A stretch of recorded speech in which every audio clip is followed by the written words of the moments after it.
El salón del trono olía a humo de pino y a traición. Se arrodilló sobre un mármol que una vez estuvo tibio bajo sus pies descalzos. El collar de plata mordía su garganta como una segunda dentadura. Sobre ella él estaba radiante, vestido de negro ceremonial. Su mano ya se entrelazaba con la de otra mujer, una luna de alta cuna con una loba que cantaba. La corte observaba, la corte juzgaba. Una compañera sin lobo avergüenza a la corona, dijo él, con una voz plana como la piedra en invierno. Te rechazo. El vínculo se quebró dentro de su pecho, como una costilla rompiéndose hacia adentro. Ella no gritó, simplemente se desvaneció en la oscuridad. Ella había sabido que algo andaba mal de esa forma profunda, hasta la médula, que solo una verdadera compañera conoce. Lo supo en el momento en que las campanas del palacio sonaron 3 veces en lugar de 2. 3 campanadas significaban una elección. 2 campanadas la habrían significado a ella. Estaba clasificando hierbas en el solar oriental cuando el sonido atravesó el vitral. Y la pequeña maceta de arcilla en sus manos, la que llevaba consigo desde los 7 años, la que contenía un único y terco brote de flor de luna que su madre le había puesto en la palma de la mano en el último día bueno de su vida, tembló contra sus costillas. La dejó en el alféizar de la ventana con el cuidado de una mujer que deposita su propio corazón. La citación llegó 6 minutos después. Un paje real, sin aliento, con los ojos negándose a encontrar los suyos. El rey la requiere en el salón del trono. No tu compañero, no tu alfa, ni siquiera su nombre. El rey. Caminó sola por el largo corredor. Los sabuesos del palacio, que normalmente apretaban sus hocicos húmedos contra sus palmas, se encogieron contra las paredes y gimieron. Incluso ellos lo olieron. El cambio en el aire, la forma en que el destino había vuelto la cara. Lo había amado desde que ella tenía 16 años y él 17. Y ninguno de los dos sabía todavía lo que costaría la corona. Ella había curado sus heridas después de su primera prueba de sangre, aplicando musgo en el corte de sus costillas mientras él la miraba como si fuera algo sagrado. Había trenzado salvia en su cabello la noche antes de su coronación. Ella había creído, con la terrible certeza de una mujer que no tiene nada más, que su vínculo, reconocido por los lobos de ambos, aunque el de ella nunca había llegado, sería suficiente. Se había equivocado. El salón del trono estaba lleno. Cada lobo de alto rango de la manada del norte estaba de pie junto a las paredes con sus pieles ceremoniales. Sus ojos brillaban de color ámbar y oro a la luz de las antorchas. El olor de tantos alfas y betas en una habitación era sofocante. Almizcle y hierro y el frío toque mineral del poder. Y allí, en la base del estrado, estaba una mujer que solo había visto en retratos. Cabello plateado. Una loba tan fuerte que su aura ondeaba visiblemente alrededor de sus hombros, como el calor que emana de la piedra en verano. La heredera del lago de plata. Una unión política. Una luna cuyo linaje podría engendrar herederos ante los que los viejos alfas se arrodillarían. Él estaba en el estrado, de negro ceremonial, y por un aliento, un único y misericordioso aliento, sus ojos encontraron los de ella a través del salón. Y ella lo vio, el chico que había presionado su frente contra la de ella en el huerto, el hombre que había susurrado, «Tú eres mi calma», en el hueco de su garganta. Luego, su mandíbula se tensó, y el chico desapareció. «Acércate». Sus rodillas recordaron cómo caminar antes que su mente. Se arrodilló. El mármol estaba frío. Alguien, probablemente la madre real, cuyo odio hacia ella había sido un sistema climático constante durante 4 años, había ordenado que le pusieran un collar de plata alrededor del cuello antes de que entrara. La plata quemaba un lobo. Para una sin lobo, la plata simplemente avergonzaba. Era teatro. Era crueldad disfrazada de ceremonia. Una compañera sin lobo, dijo él, y su voz llegó hasta el rincón más alejado del salón. Avergüenza a la corona. El vínculo entre nosotros fue un error de adolescencia. Te rechazo y elijo a otra. El vínculo no se rompió limpiamente. Se desgarró. Lo sintió deshacerse dentro de ella como tela mojada tirada a contrapelo. Cada recuerdo de él se descosía de su sistema nervioso. Cada promesa se desenredaba. El cálido y bajo zumbido que había vivido bajo su esternón desde que tenía 16 años se volvió repentina y horriblemente silencioso. Ella emitió un sonido. No fue un grito. Fue algo más pequeño. Fue el sonido que hace un animal pequeño cuando comprende, finalmente, que la trampa no se abrirá. Él no volvió a mirarla. La mujer del lago de plata sí lo hizo. Y en sus ojos pálidos no había triunfo, sino algo peor. Un destello de piedad, rápidamente oculto. Unos guardias la levantaron por los codos. Le quitaron el collar. Fue escoltada, no a sus aposentos, sino a la puerta de los sirvientes, donde ya habían preparado un fardo con sus pertenencias. Alguien lo había sabido. Alguien había empacado por ella mientras ella todavía creía. Encima del fardo, envuelta en un trozo del chal de su madre, estaba la pequeña maceta de arcilla. El brote de flor de luna tenía una hoja nueva. La tomó, pasó junto a los guardias y desapareció en el peso negro y palpitante del bosque del norte sin mirar atrás ni una sola vez. El bosque no le dio la bienvenida. Simplemente la recibió de la misma manera que el agua profunda recibe una piedra. Caminó durante 3 días. No recordaba la mayor parte. Más tarde, cuando lo intentaba, el recuerdo le llegaba en fragmentos. La corteza de abedul plateado pelándose en largas tiras curvas como la piel de un tambor. La forma en que su aliento se había congelado en sus pestañas al segundo amanecer. El gemido agudo y específico que hace un cuerpo sin lobo cuando no ha comido ha sido destrozado y aún así se niega a rendirse. Caminó porque detenerse significaba pensar, y pensar significaba el salón, y el salón significaba el desgarro.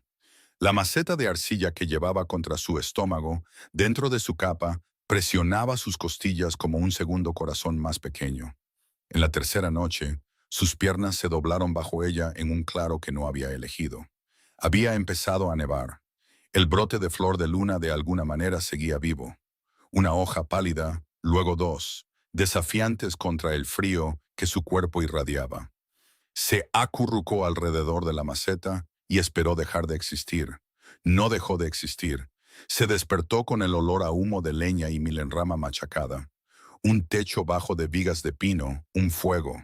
Una manta de lana que olía a un animal que no conocía, más antiguo que el lobo, más salvaje que el perro. Y una mujer junto al hogar, moliendo algo en un mortero de piedra con la paciencia constante de alguien que ha molido muchas cosas en muchos inviernos. La mujer no se giró. Tu maceta está en el alféizar. El brote está bien. Tú no, pero lo estarás. Su voz era áspera como la corteza. ¿Quién? La palabra le rascó la garganta. Mi nombre no te es útil todavía. La mujer dejó el mortero a un lado, se acercó a la cama y le puso una mano, cálida, callosa, con olor a tanaceto, en la frente. Lo que es útil es que estás en la cabaña de la guardiana, al borde de las marismas grises, a 3 días de dura caminata de cualquier territorio de manada, y ninguna orden de alfa puede alcanzarte aquí. ¿Entiendes? No entendía nada de eso. Asintió de todos modos. Bien. Duerme. Hablaremos cuando puedas retener el agua. Durmió durante 4 días. Cuando finalmente se sentó sin que la habitación se inclinara, la guardiana, como llegó a llamarla porque nunca le ofreció otro nombre, le dio caldo de huesos y pan duro y la observó comer con la atención indescifrable de quien evalúa una herida. «No tienes lobo», dijo la guardiana por fin. No era una pregunta. «Sí, y tenías un vínculo, o lo tuviste». Su mano fue involuntariamente al hueco de su garganta donde había estado la plata. Me rechazó, delante de la corte, por una del lago de plata. La boca de la guardiana se apretó de una manera que no era simpatía, sino algo más antiguo. Un reconocimiento. El rechazo no deshace un vínculo verdadero, dijo la guardiana en voz baja. Solo corta el cordón que los lobos pueden sentir. Las raíces. Las raíces son más profundas que el orgullo de cualquier alfa. Miró la flor de luna en el alféizar. Has vivido toda tu vida escuchando que estás rota porque tu loba no ha llegado. Escúchame ahora. Una loba que espera no es una loba ausente. Algunas de nosotras llevamos la nuestra dentro de una habitación cerrada durante mucho tiempo. La cerradura suele ser el miedo. A veces es la vergüenza. En tu caso, sus ojos eran muy firmes. Creo que fue él. Algo dentro de ella, algo que había estado apretado durante 4 años se estremeció. Me dijo que yo era un error, susurró. Se dijo eso a sí mismo, corrigió la guardiana, porque su orgullo no podía soportar lo que su vínculo exigía. Hay una diferencia, niña. Apréndela. Te salvará la vida. La guardiana le enseñó durante los largos meses blancos que siguieron a hacer cosas que nunca le habían permitido hacer dentro de los muros del palacio. A desollar una liebre, a poner una trampa, a leer el clima en el comportamiento de los cuervos, a sentarse en silencio con su propio dolor sin tratar de hacerlo algo más pequeño y manejable, a dejar que fuera tan grande como era y sobrevivirlo de todos modos. La flor de luna echó una tercera hoja, luego una cuarta. Para el deshielo, había comenzado a trepar. Y en algún lugar, en una habitación cerrada detrás de sus costillas, algo más comenzó a respirar muy silenciosamente. Aún no sabía que estaba escuchando. Aún no sabía que, muy al sur, en un salón del trono que ahora olía a incienso sin quemar y a algo que se agriaba en los bordes, un rey alfa había comenzado a despertarse en la oscuridad, jadeando su nombre en una almohada que ya no guardaba su aroma, y había comenzado lenta y luego frenéticamente a comprender lo que había hecho. La guardiana lo sabía. La guardiana solo dijo, «Duerme, niña. La primavera traerá lo que la primavera trae». El palacio había comenzado a pudrirse desde dentro. Nadie lo decía en voz alta. Nadie que valorara su lengua, al menos. Pero el olor estaba en todas partes. En los pasillos, en las cocinas, en la forma en que los sabuesos ya no acudían cuando se les llamaba. Una manada sabe cuando su alfa no está bien, de la misma manera que un cuerpo sabe cuando su corazón ha comenzado a fallar. No necesitas un diagnóstico, solo necesitas estar en la habitación. No había dormido una noche completa en 4 meses.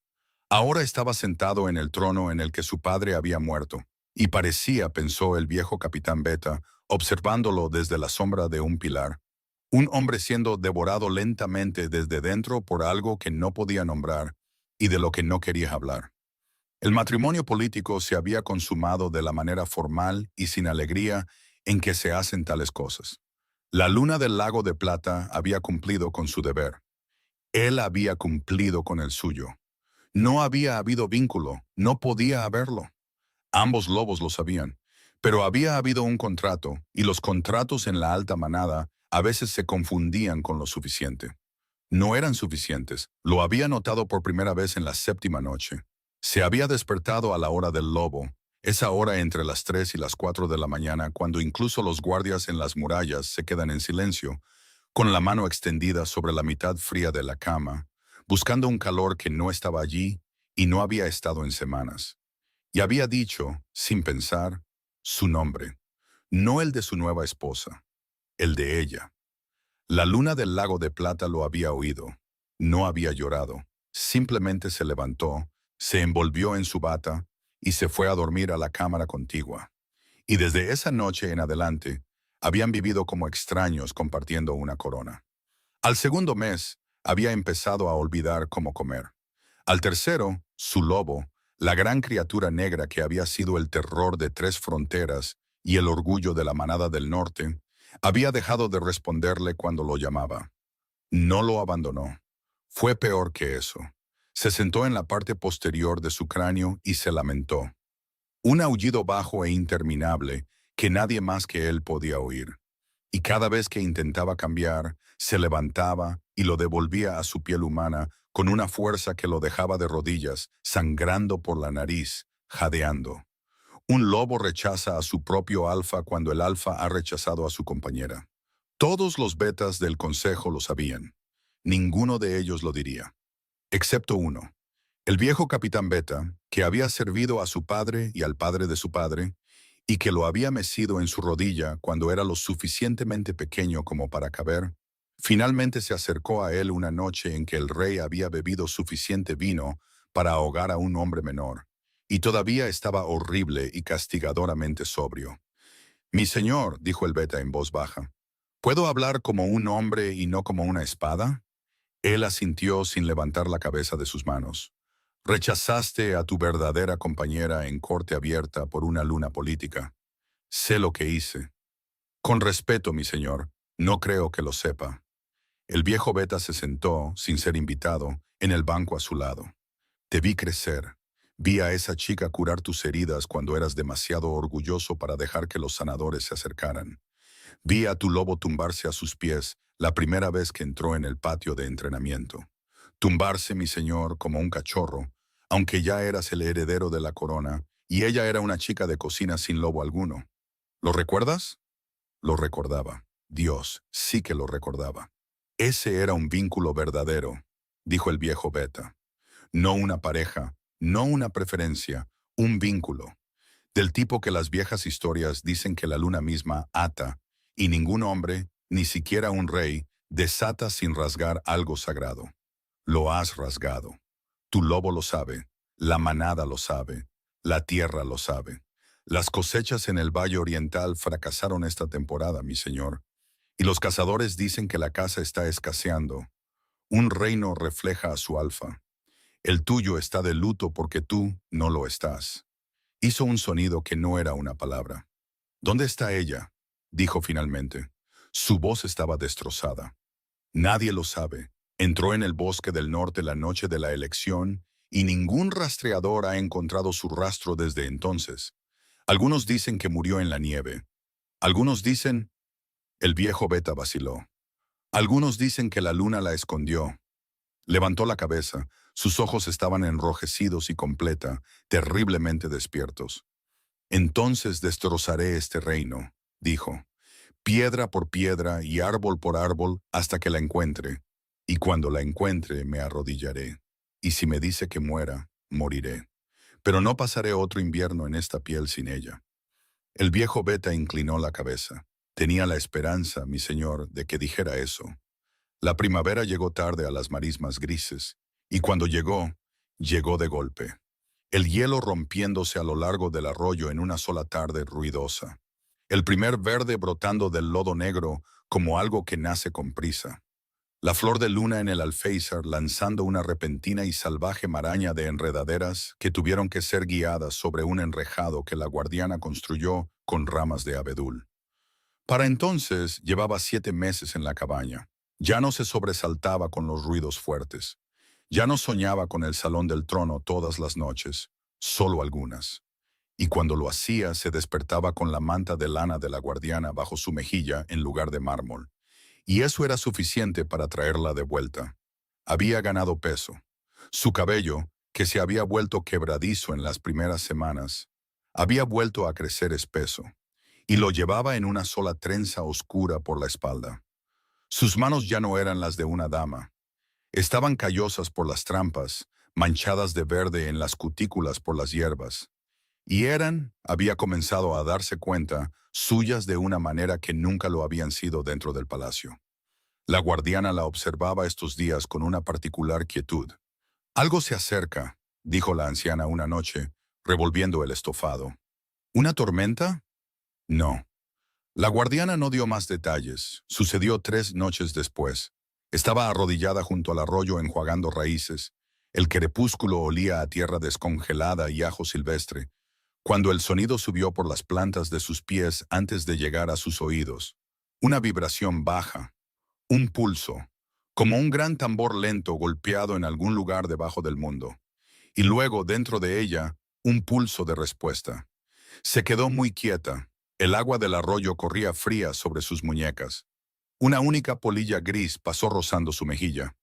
El tambor sonó de nuevo, más lento, y esta vez lo sintió, no como un sonido, sino como una presencia, enorme y paciente, desenroscándose desde un lugar dentro de ella que no sabía que existía.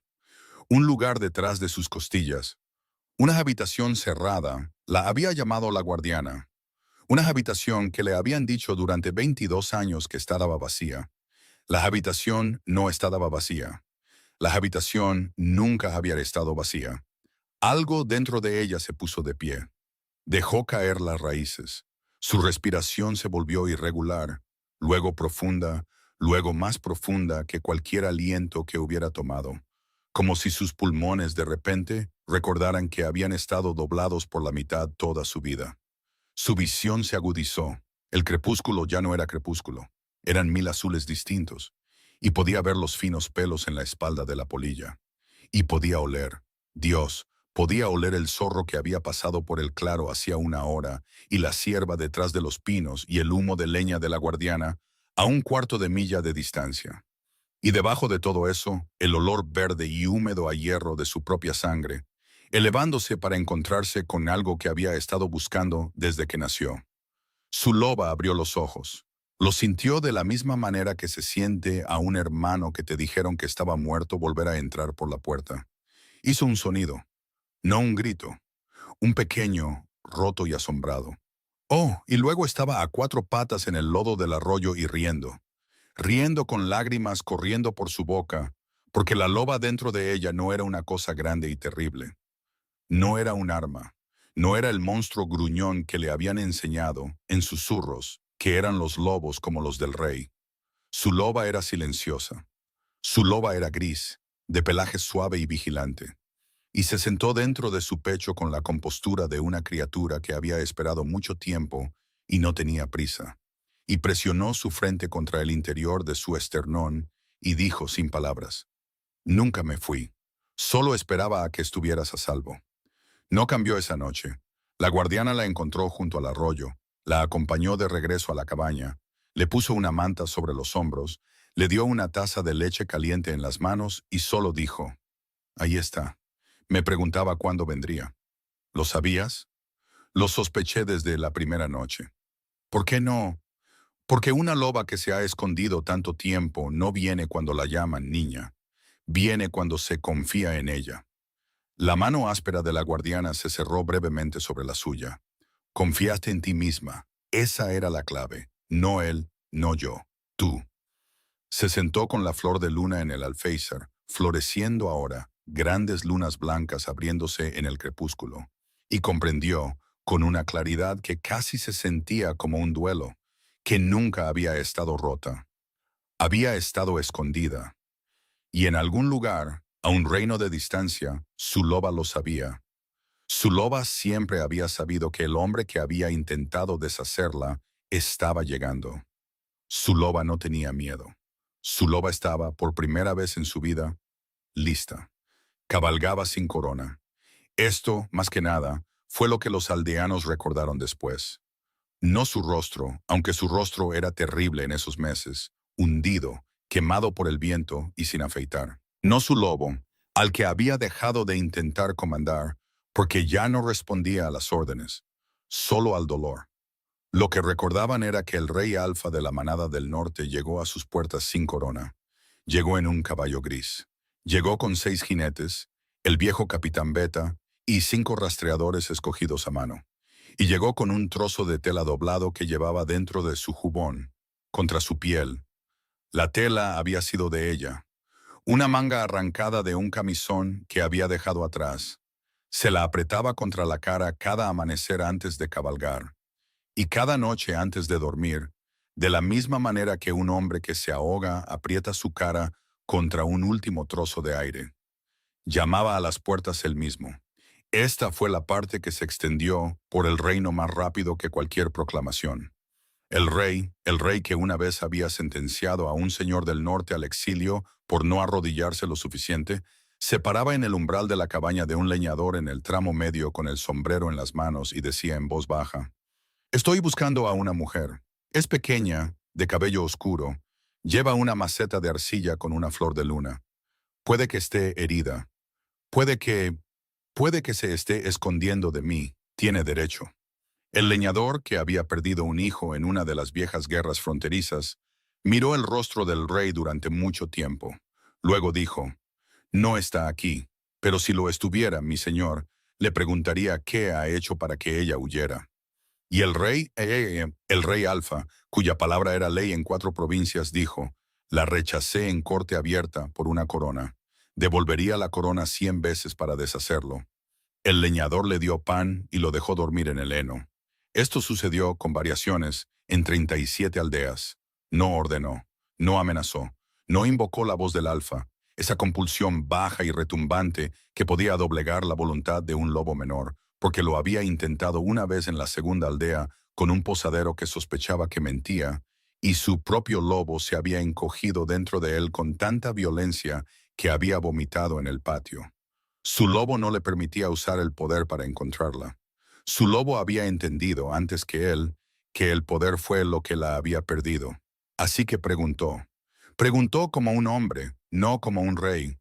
Y lentamente, muy lentamente, a lo largo de 4 meses, a lo largo de 1000 millas de caminos negros y bosques descongelados y pasos de montaña aún obstruidos por la nieve tardía, un hilo comenzó a juntarse. Un vendedor ambulante le había vendido harina a una mujer que coincidía con esa descripción en el borde de las marismas grises en otoño. Un trampero había visto humo saliendo de una cabaña que debería haber estado vacía. El lugar de la vieja guardiana, dijo, santiguándose, aunque nadie en la alta manada creía del todo que la guardiana fuera real. Un cuidador de cuervos en una aldea fronteriza dijo que los cuervos habían estado volando hacia el nor-noreste todo el invierno, que no era la dirección en que vuelan los cuervos a menos que la luna hubiera atraído algo allí digno de observar. Las marismas grises. El viejo Beta, estudiando el mapa a la luz del fuego, dijo, «Mi señor, si ella está allí, debe saberlo. La guardiana, si vive, no responde a la corona. Nunca lo ha hecho. Acogió a su tía abuela una vez cuando el viejo rey intentó casarla contra su voluntad. La chica no será obligada a verlo, ni siquiera por usted. No quiero forzarla», dijo él. «Entonces, ¿qué quiere?» Estuvo en silencio mucho tiempo. «Quiero», dijo finalmente, «pararme en su umbral con mi sombrero en las manos y dejar que ella decida. Lo que sea que decida, lo acataré. Si me dice que me vaya, me iré. Si me dice que muera, yo...» Se detuvo y se corrigió porque su lobo se había agitado ante la palabra morir, y le había prometido a su lobo que no lo pondría tan fácil. «Dejaré la corona a mi primo y viviré mis días en las marismas grises como leñador, si eso es lo que ella quiere. Ya he redactado la abdicación. Está en mi alforja». El viejo Beta lo miró fijamente. «¿Ha redactado la abdicación?» «Sí, mi señor». La voz del viejo Beta se quebró, algo que no había hecho en 40 años de servicio. «Mi señor, eso es lo primero de rey que le he oído decir desde la elección». El rey sonrió muy levemente al fuego.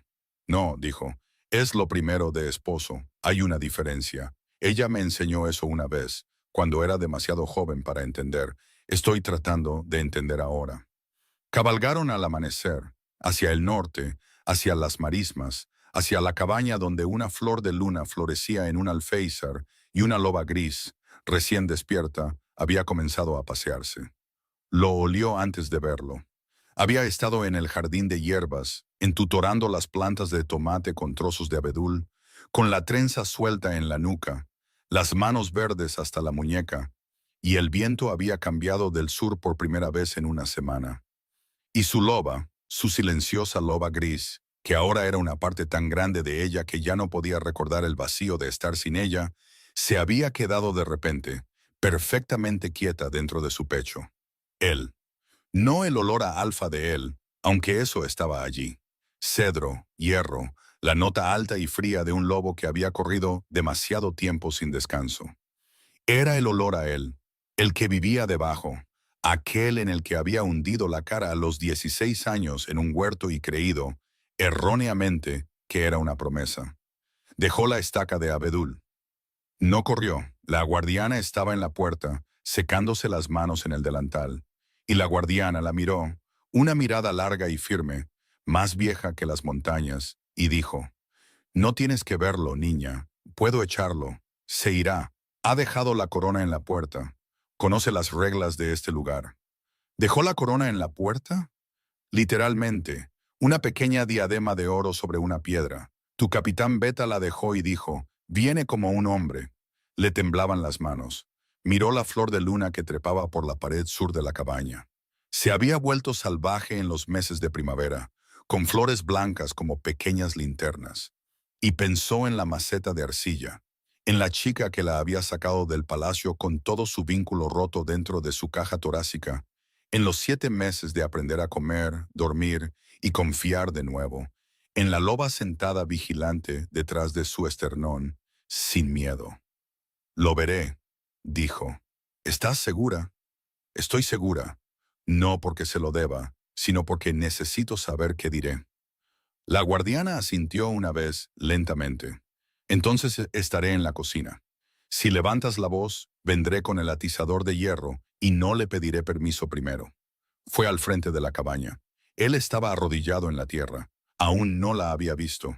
Estaba arrodillado con la frente contra el riel superior de la baja puerta de madera, con el cabello largo y con mechones grises en las sienes. Grises. Tenía 27 años, y había gris en sus sienes, y su capa era la de un viajero, no la de un rey. Y sus manos estaban vacías y abiertas sobre sus muslos en el viejo gesto de un lobo ofreciendo su garganta. El viejo capitán Beta estaba a una distancia respetuosa detrás de él, sosteniendo las riendas de 2 caballos grises. Y más atrás en el camino, podía ver a los otros jinetes esperando, desmontados, con la cabeza inclinada. Caminó hacia la puerta. Él levantó la cabeza, y el rostro que la miró no era el del rey Alfa. Era el rostro del chico que había presionado su frente contra la de ella en el huerto, roto y rehecho por el dolor. Y cuando la vio entera y alimentada y con las manos verdes y con una loba gris mirando a través de sus ojos, emitió un sonido que solo había oído una vez antes, en el salón del trono, de su propia garganta. Comenzó a llorar, no de forma bonita, no con una sola lágrima de rey. Lloró como llora un hombre que lo ha estado conteniendo durante 400 noches. No te pido, dijo, y su voz se quebró y comenzó de nuevo. No te pido que me perdones, solo pido decirlo en tu presencia. Lo que hice fue lo peor que haré jamás. No hay corona que valga lo que intercambié. Mi lobo no venía cuando lo llamaba porque mi lobo sabía lo que había hecho antes que yo. He anulado el matrimonio del Lago de Plata. Ella estuvo de acuerdo, fue amable, dijo que lo había sabido desde la primera noche. Y he redactado una abdicación. Está en mi alforja. Si me dices que la firme, la firmaré aquí en esta puerta. No estoy aquí como tu rey. Estoy aquí como el chico que te amó en el huerto. ¿Es todo lo que me queda? Él está preguntando. Ella se quedó mirándolo. Su loba dentro de ella estaba en silencio. No el viejo silencio de la ausencia, sino el nuevo silencio de la atención. Una loba escuchando, sopesando. No habló durante mucho tiempo. El viento movía las enredaderas de la flor de luna contra la pared. Finalmente, en voz baja, dijo, «Levántate». Él se levantó. «Entra», dijo ella. «Hablaremos, no como rey y súbdita, no como alfa y compañera, como 2 personas que fueron niños juntos y que se han hecho un daño terrible. Después de eso, te diré lo que he decidido. ¿Aceptas estos términos?» «Sí». «Entonces entra. La guardiana tiene estofado. Pareces no haber comido». Él rió una vez, con un sonido húmedo, y la siguió a través de la puerta. Hablaron durante 3 días, no constantemente. Ella no habría sobrevivido a eso, y él vio ella, observándolo a través de la mesa de roble marcada de la guardiana la primera noche. Apenas podía sobrevivir una sola hora honesta antes de tener que salir y presionar su cara contra la corteza de un pino y respirar. Pero en pedazos, a través de 2 desayunos y 3 cenas y un largo paseo por el arroyo en la segunda tarde, cuando salió el sol y el hielo finalmente se fue por completo de la orilla este, ella le preguntó todo. Le preguntó por qué. Él no se inmutó, se lo contó. Su madre, cuya campaña de susurros contra ella había comenzado cuando tenía 17 años. El Consejo, cuya alianza con el Lago de Plata se había prometido en principio desde que él era un niño. Su propio miedo. Esta fue la parte que más tiempo le llevó decir. Su propio miedo privado y miserable de que una compañera sin lobo lo haría parecer débil. Y que la debilidad en un rey alfa era algo que su padre le había enseñado con un cinturón que era el único pecado imperdonable. Había creído, dijo, que podía llevar el vínculo en privado y la corona en público, y nadie tendría que saberlo nunca. Y entonces me di cuenta, dijo en la segunda noche, mirando el fuego, que de lo que realmente me avergonzaba no era de ti, era de que te amaba más de lo que amaba el trono. Me habían dicho toda mi vida que eso era un fracaso. Pensé que si eliminaba el amor, la vergüenza se iría. En cambio, el amor se quedó y tú te fuiste y no quedó nada más que vergüenza. Y me comió. Ella estaba en silencio. Tenía 7 años, dijo finalmente. Cuando mi madre murió, me dio la semilla de la flor de luna. Dijo, pase lo que pase, mantén vivo algo que sea tuyo. Llevé esa semilla durante 15 años antes de plantarla. La planté la semana que nos vinculamos. ¿Sabes por qué? No, porque pensé que finalmente había encontrado algo más seguro que la maceta. Pensé que tú eras el lugar donde podía plantar lo que mi madre me dio. Su voz no tembló. Se había ganado durante 7 meses el derecho a decir esto sin temblar. Y cuando me rechazaste, casi dejo la maceta atrás. Casi salgo del palacio sin ella. ¿Entiendes lo que eso significa? Él cerró los ojos. Sí, casi me hiciste abandonar a mi madre. Sí, no volveré a hacer eso por nadie, ni siquiera por ti. No te lo estoy pidiendo. Lo sé, lo miró. Esa es la única razón por la que estás sentado en esta cocina. En la tercera mañana caminó con él hasta la puerta. La guardiana observaba desde el umbral, sin el atizador de hierro a la vista. He decidido, dijo ella. Él se quedó muy quieto. No voy a volver al palacio, todavía no. Quizás nunca de la manera que imaginas. He construido una vida aquí, una pequeña, una real. Mi loba despertó aquí y no será apresurada a volver a un lugar que casi la mata. Hizo una pausa. Pero tampoco te estoy echando. Sus ojos, de oro de lobo, húmedos de humano, se alzaron hacia los de ella.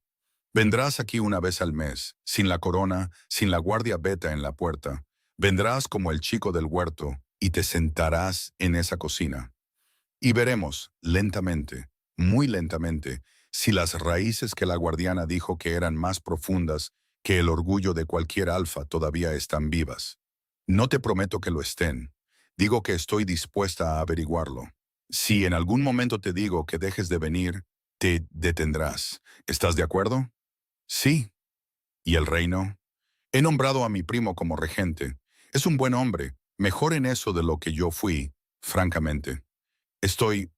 Sonrió muy pequeño. Estoy pensando en aprender a ser carpintero. El viejo Beta dice que tengo manos para ello. Ella rió de verdad, la primera risa que él había oído de ella en un año, y el sonido entró en él como una astilla de luz. Bien, dijo ella. Un carpintero puede venir a las marismas una vez al mes. No lo abrazó, no lo besó. En cambio, extendió la mano a través de la puerta y apoyó su mano manchada de verde contra su mejilla durante 3 respiraciones completas. Su loba dentro de ella presionó su frente gris contra el interior de su esternón y zumbó. El lobo de él, por primera vez en 13 meses, respondió.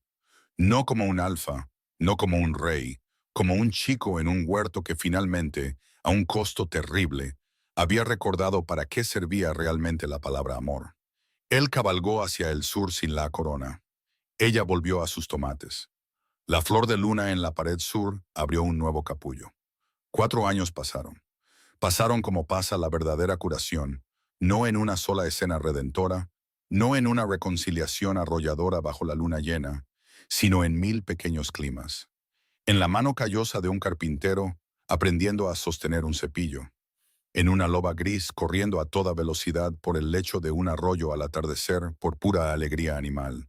Y volviendo a casa con el pelaje mojado y la lengua fuera, y sus ojos humanos iluminados desde dentro.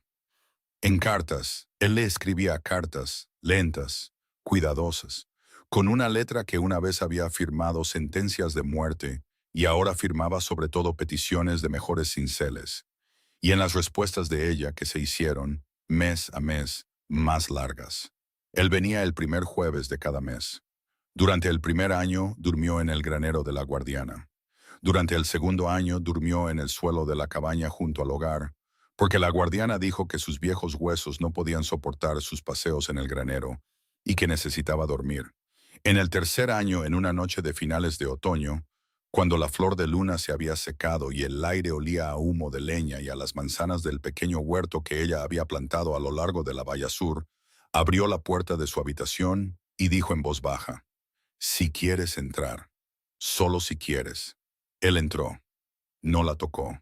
Se acostó en el exterior de la manta, completamente vestido, y ella se acostó en el interior y durmieron por primera vez en 5 años en la misma habitación, respirando el mismo aire, sus lobos acurrucados nariz con cola dentro de sus respectivos pechos.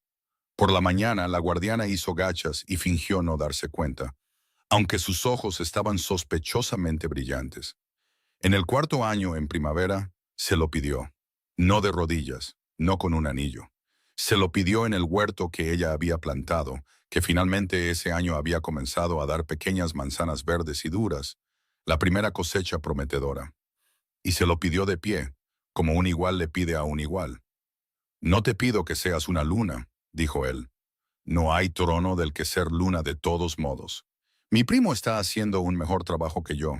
El Valle Oriental está cultivando de nuevo y los sabuesos han vuelto al palacio.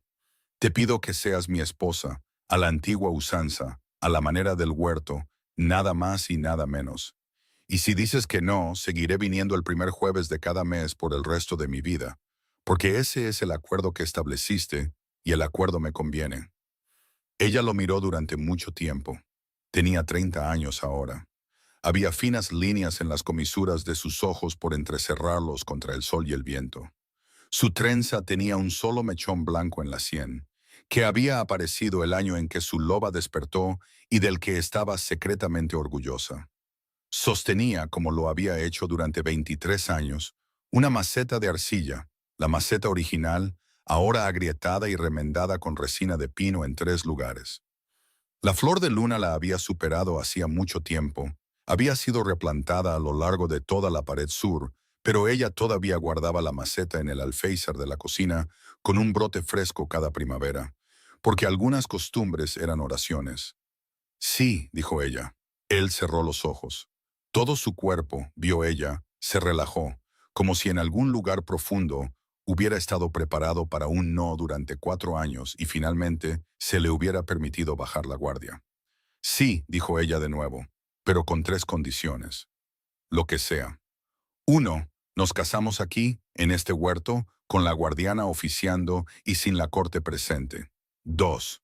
Nunca, ni una sola vez, ni con ira ni con amor, ni en ninguna circunstancia que pueda imaginar, usarás la voz de Alfa conmigo. Jamás. No la he usado con nadie en 4 años. No sé si todavía puedo. No quiero saberlo». «Bien». 3. Miró la maceta de arcilla agrietada en sus manos. «Cuando la guardiana muera, y morirá uno de estos inviernos, es más vieja de lo que admite. Esta cabaña se queda, la mantenemos, volvemos a ella, siempre. Porque aquí es donde mi loba despertó, y nunca estaré tan lejos de su lugar de despertar como para olvidar lo que me costó encontrarla. ¿Entiendes?» «Sí». «Entonces, sí, me casaré contigo». Él no se arrodilló. En cambio, se acercó y apoyó su frente muy suavemente contra la de ella, como lo había hecho en el huerto cuando tenían 16 y 17 años, antes de la corona, y la corte y el rechazo y el gris en sus sienes. Su loba dentro de ella se tumbó al sol. Su lobo dentro de él se tumbó junto a la de ella. La flor de luna a lo largo de la pared sur abrió un nuevo capullo. En algún lugar, un cuervo graznó a través de las marismas. El viento se movió entre las pequeñas manzanas duras del huerto. Y ella, la chica que había sido llamada sin lobo, la mujer que había entrado en un bosque negro y había vuelto llevándose a sí misma, dejó la maceta de arcilla agrietada en la hierba entre ellos, tomó su mano y se fue a casa. Si esta historia te conmovió, si sentiste su resurgimiento, si sentiste la redención de él, si creíste en el poder silencioso de una loba que simplemente esperó, entonces haz ese pequeño gesto amable que ayuda a que estas historias sigan encontrando a los lectores que las necesitan. Dale a me gusta si lloraste aunque sea un poquito. Comparte esto con la amiga a la que le han dicho que estaba rota. Suscríbete para más dramas reales de Cambiaformas. La próxima semana, la luna rechazada crió al príncipe heredero en el exilio y el rey Alfa acaba de enterarse de que su hijo está vivo. Mantente tierno, mantente ingobernable. La flor de luna sigue floreciendo.